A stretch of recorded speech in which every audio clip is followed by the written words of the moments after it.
In this video, we're going to learn how to set text fonts.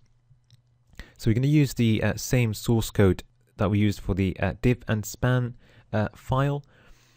We're just going to get rid of the span elements in the Facebook div and keep only the Facebook word.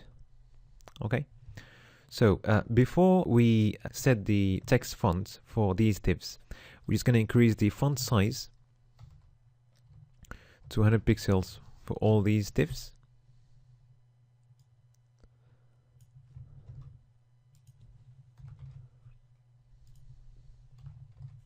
Well, we could have done that just by specifying a new style for all the div elements.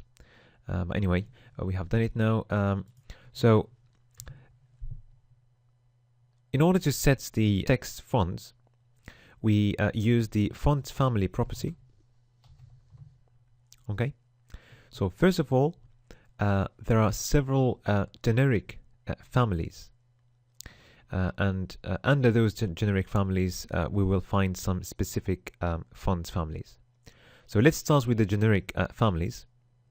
So we can set the font family to a generic family. So the first one we're gonna choose is the sans serif.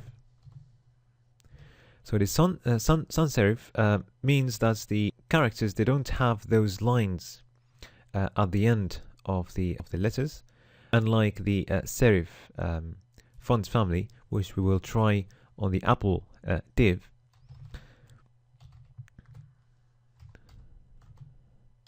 So now the Apple div has got those small lines at the end of the characters. Okay, so unlike the Facebook div, we don't have those lines. So that's sans serif and a serif, and sans means without. Okay.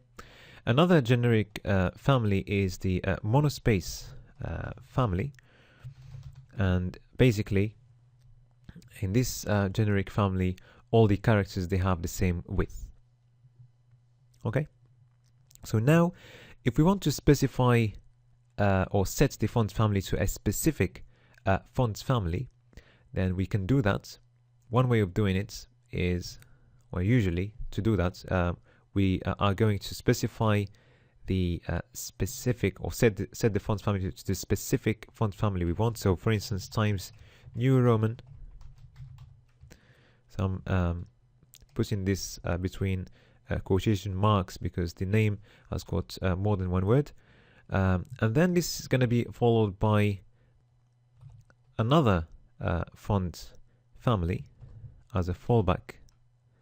So if the first one doesn't work, we move to the next one, and then at the end we would use a generic font family.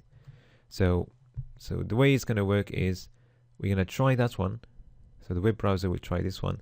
If it doesn't work, we're going to move to the next one, and if it doesn't work, we're going to move to the font family that is the closest to the one we want in the generic family.